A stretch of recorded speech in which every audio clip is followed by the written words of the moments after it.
video, and it looked like Alyssa Thomas will be getting fined for doing this in Indiana.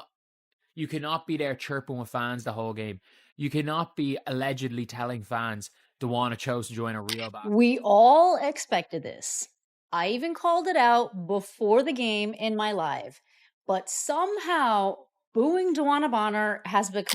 The WNBA just witnessed one of the most blatant displays of hypocrisy and unprofessionalism in years.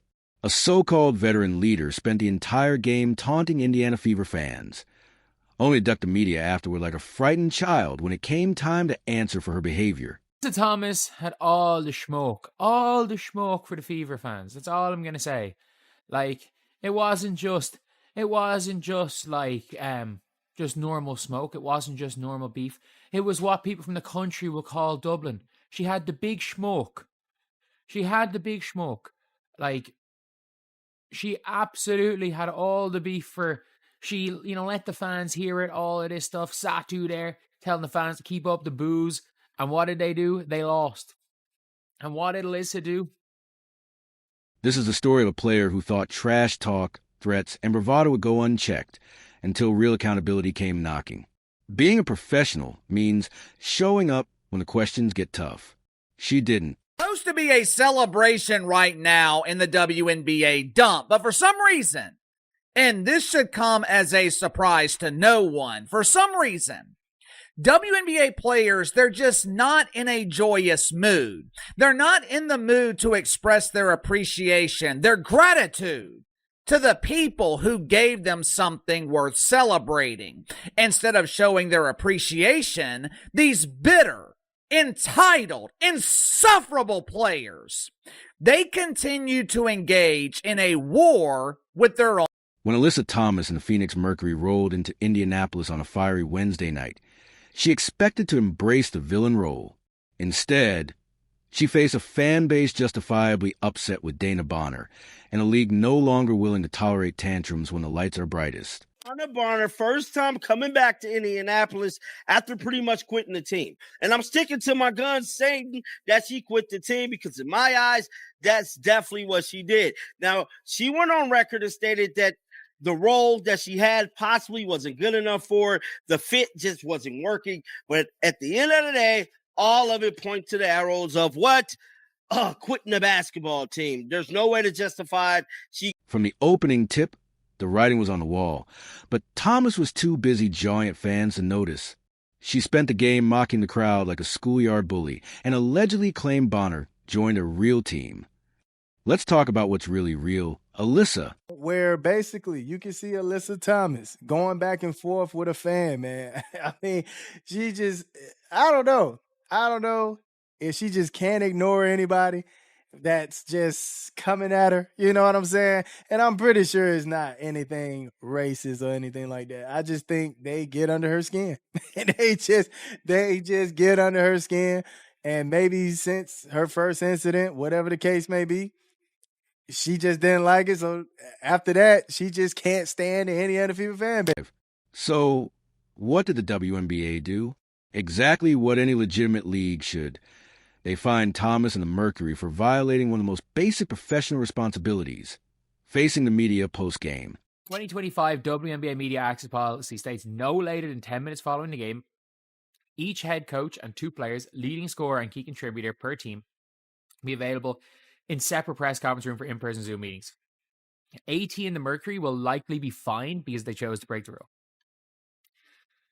It's looking like Alyssa Thomas and the Phoenix Mercury are going to be fined because she just said nah.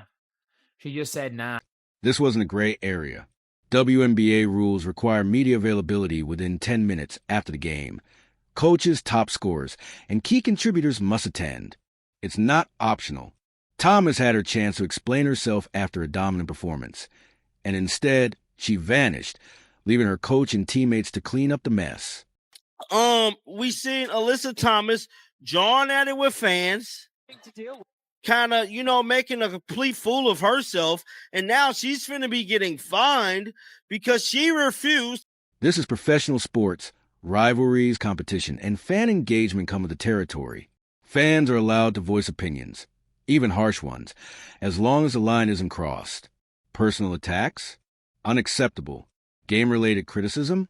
Fair. Now, this is a game of sport where two teams are going against each other, right? Two rivals, two fan bases, right, are going against each other. You are allowed to be talked about, all right?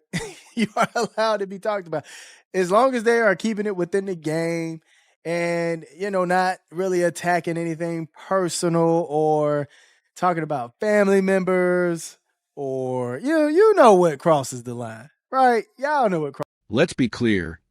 Dana Bonner left Indiana after just 9 games, averaging career-low numbers and contributing little on or off the court. The team tried to work with her, time off, trade efforts, but she mentally checked out. Eventually, her massive salary and lack of commitment left Indiana with no choice but to cut ties. After 3 games in a starting role, Bonner was moved to the bench in favor of shooting guard Lexi Hull, and 6 games later, she was done with the Fever. The Fever originally cited personal reasons for her absence, but what I learned later, again from multiple sources, was that the team was actually actively shopping her on the... Now here's Thomas, acting as if fans were wrong to boo Bonner, a player who quit on their team. Booing is not disrespect. It's part of sports. NBA fans boo former stars. NFL fans criticize players who demand trades. In the WNBA, suddenly it's disrespectful? No, it's reality. And the Fever beat the Mercury without Caitlin Clark. So much for that real team talk. I boo people for less.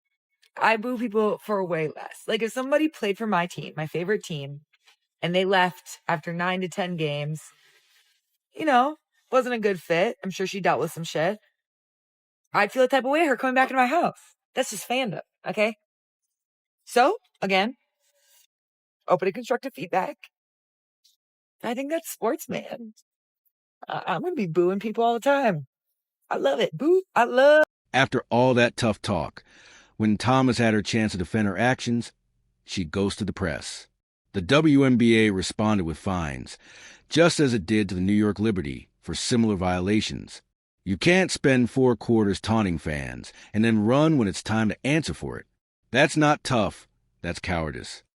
Now, I believe Angel Reese did this last year, too, after this Indiana Fever game. She had refused to talk to the media for whatever reason, but it seemed like this is what they do in this league. Like, when things don't go their way, they just refuse to talk to the media, which is so freaking weird to me. So this was released today, and it stated Alyssa Thomas provoked last night that she's the lamest of lames. All that is talking and then ducks the media presser.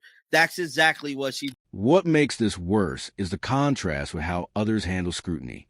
Caitlin Clark gets targeted every game, yet shows up to every presser with grace.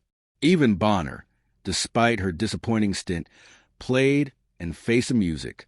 Thomas couldn't manage a single answer. That's the problem.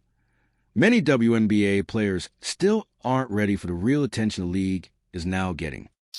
Every time something positive happens to this dump of a league, they spoil the celebration. And the WNBA continues to prove why they are not ready for prime time. Caitlin Clark enters the league, and literally overnight, the WNBA is pushed into the mainstream. When you go from complete anonymity to mainstream exposure and you're not ready, the problems of your league will be exposed and magnified. All of your warts will be uncovered. When you're not used to being recognized, when you're not used to being criticized, and all of a sudden you're dealing with both on a daily basis, that can lead to frustration. Booing, criticism, and media accountability are part of professional sports. If you can't handle fans expressing disappointment or reporters asking tough questions, then maybe you're not ready for this stage. Indiana fans had every right to boo Bonner. She left them after 9 games. That's not racism. That's fan investment. Thomas had the chance to be accountable, and instead, she disappeared. The fine is just karma doing its job. Booing and everything, Dwana brought that on herself. Let's be completely real. Even Nate Tibbetts was just like, well, yeah, this is... Their coach was even like, well, yeah, this is sports. This is sports. And The message is clear. The WNBA will fine players who don't uphold basic professional standards. Fans will hold players accountable. And the media will ask real questions. Alyssa Thomas wanted all the smoke, without any of the consequences. But this is the big leagues now. Actions matter. And hiding isn't an option anymore. There is no denying the fact. WNBA players are frustrated. Hell, this league has been filled with whiners and complainers for the last 30 years. For 28 of those years, no one was paying attention. Now, the bitterness has been magnified. They're complaining about their minimum wage salaries. They're complaining about the media coverage. They're complaining about criticism. Instead of venting about these complaints privately, WNBA players, they choose to do it publicly. And who is the number one target of their frustration?